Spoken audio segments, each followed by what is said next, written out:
ED सरकार, ED सरकार। गांधी आगे बढ़ो, हम तुम्हारे साथ हैं। राहुल गांधी आगे बढ़ो, हम तुम्हारे साथ हैं। इंडियन नेशनल कांग्रेस, जिंदाबाद, सोनिया गांधी, जिंदाबाद। हम तुम्हारे साथ हैं।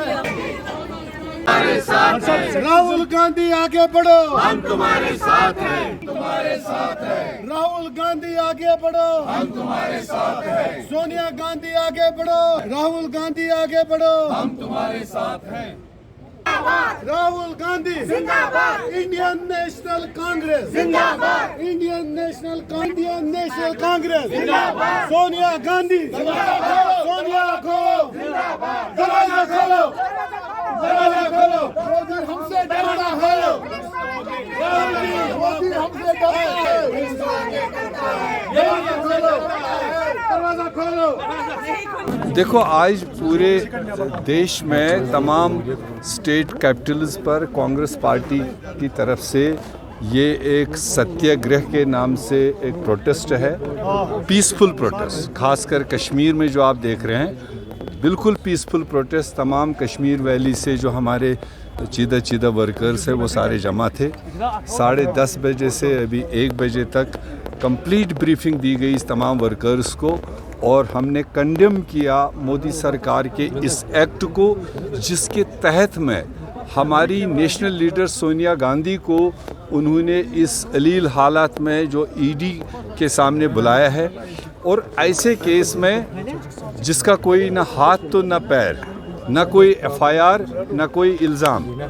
और अगर वो मनी लॉन्ड्रिंग की बात करते हैं, पूरे देश में इमेज टार्निशिंग की बात करते हैं, मनी लॉन्ड्रिंग तब होता है कि अगर एक अकाउंट से दूसरे अकाउंट पर कोई एक पैसा ट्रांसफ़र हुआ हो। अगर प्रॉपर्टी जो एजीएल की है, नेशनल हेराल्ड की है, वो फिक्स प्रॉपर्टी है, वो प्रॉपर्टी अपनी जगह है। 3 प्रॉपर्टीज़ है आपकी जानकारी के लिए, दिल्ली में है, मोहाली में है, मुंबई में है। कोई भी मीडिया वाला जाकर उन प्रॉपर्टीज़ को देख सकता है कि वो किसके नाम से है और कहाँ पर है।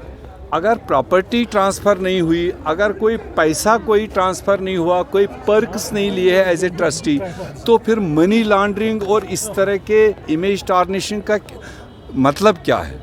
ये सिर्फ बदले की भावना मोदी सरकार ले रही है कांग्रेस पार्टी से, और हमें फ़ख्र है कि अगरचे वो ज़ईफ़ लेडी है जिसने वज़ीर आज़म पद को देश के लिए कुर्बान कर दिया, जिसने 2 बार देश में सरकार अपने नाम से लाई, वो इतनी लालची होती तो प्रधानमंत्री बनती। प्रधानमंत्री उनके घर में ऑलरेडी 3 बने हैं। फ्रीडम मूवमेंट में उनका प्रथम रोल है। पंडित जवाहरलाल नेहरू उसके घर से, गांधी जी उसके घर से हैं, राजीव गांधी उसके घर से हैं, फिर भी उनका देश में कोई घर नहीं, अपना घर कहीं नहीं है। ये मोदी साहब को और उसकी भाजपा को आंखों में खल रहा था कि इतनी ईमानदारी से इन्होंने कुर्बानियों से देश को बनाया, और इनको हम देश के नज़रों में कैसे उतारें। मगर उनके इस अमल से सोनिया गांधी या उस परिवार पर कोई फ़र्क नहीं पड़ता है। देश के करोड़ों लोग ये जानते हैं कि ये परिवार, खासकर सोनिया गांधी जी, मतलब इसमें कितनी ट्रांसपेरेंट है। उन्होंने फेस करने का एक फ़ैसला लिया है। वो आज जा रही वहाँ पर गई होंगी, और जो भी सवालात होंगी उनका जवाब देंगे। मगर हम ज़ाती तौर ये मानते हैं कि उनका कोई रोल नहीं, किसी किस्म की मनी लॉन्ड्रिंग नहीं, किसी किस्म का कोई खाना पीना उसमें नहीं। उन्होंने देश के एक प्रेस्टीजियस अखबार को बचाने के लिए जो पहल की, जिसने फ्रीडम मूवमेंट में देश की ये लीडरशिप की है, देश के लोगों की आवाज़ आगे बढ़ाई है, नेशनल हेराल्ड, उसको बचाने के लिए किया। लीडरशिप सारी एक यहाँ पे जमा हो गई है, क्या इसको माना जा सकता है कि किसी का इलेक्शन तैयारियाँ भी शुरू हो गई हैं इलेक्शन का? कांग्रेस पहले भी एक थी, बीच में भी एक थी, आज भी एक है, आगे भी एक रहेगी। हमारी एक सोल क़यादत, और जिसको हम कह सकते हैं सेक्रीफाइस से भरी हुई क़यादत सोनिया गांधी, उनका इशारा हम सब के लिए काफ़ी होता है। हाँ, कांग्रेस एक देश की सबसे पुरानी पार्टी है, सबसे बड़ी पार्टी है।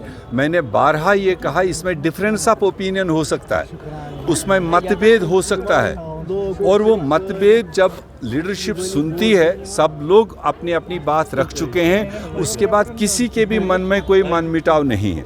जो फैसला आने वाले चुनावों को फेस करने के लिए कांग्रेस हाईकमान जम्मू कश्मीर के लिए लेगा, जो भी रास्ता वो इख्तियार करेंगे, जो भी स्ट्रेटजी वो तय करेंगे, जो भी प्लेसमेंट वो करेंगे, सारी Congress party top to bottom उस फैसले के साथ चलेगी और जम्मू कश्मीर में सबसे बड़ी पार्टी उभर के आएगी। ये हमारा इरादा है। देश भर में महंगाई से बुरा हाल है लोगों का। जिस तरह से कांग्रेस आज या पहले राहुल गांधी को जब ईडी ने बुलाया था सड़कों पे उतर आई, उस मामले में कांग्रेस उस तरह की अपोजिशन नहीं दे पा रही है भाजपा सरकार को। क्या देखने समझने की बात है। मैं अपने प्रदेश की बात आपको बताऊं, ये महंगाई को लेकर अगर किसी पार्टी ने सबसे लंबा प्रोटेस्ट जम्मू कश्मीर में चलाया, लोगों की आवाज़ बनने की कोशिश की, 45 दिन हमने जम्मू कश्मीर में सिर्फ और सिर्फ महंगाई, पेट्रोल, गैस और डीजल को लेकर जो सारे एसेंशियल कमोडिटीज़ की रेट बढ़ती है, उसको लेकर पूरे नुक एंड कॉर्नर पर 45 में कांग्रेस पार्टी का ये प्रस्ताव मोदी साहब के सामने है कि महंगाई पर बहस करो, अग्निपथ पर बहस करो, नौजवानों के साथ धोखा कर रहे हो उस पर बहस करो, और भी जितने इश्यूज़ हैं उन पर बहस करो। मगर मोदी सरकार ने ठान रखी है कि मैंने कोई बहस नहीं करनी है, तो बट नेचुरल है कि सड़कों पर आना है। आपने लगातार देखा होगा कांग्रेस पार्टी और इश्यूज़ को भी लेकर सड़कों पर उतरती रही।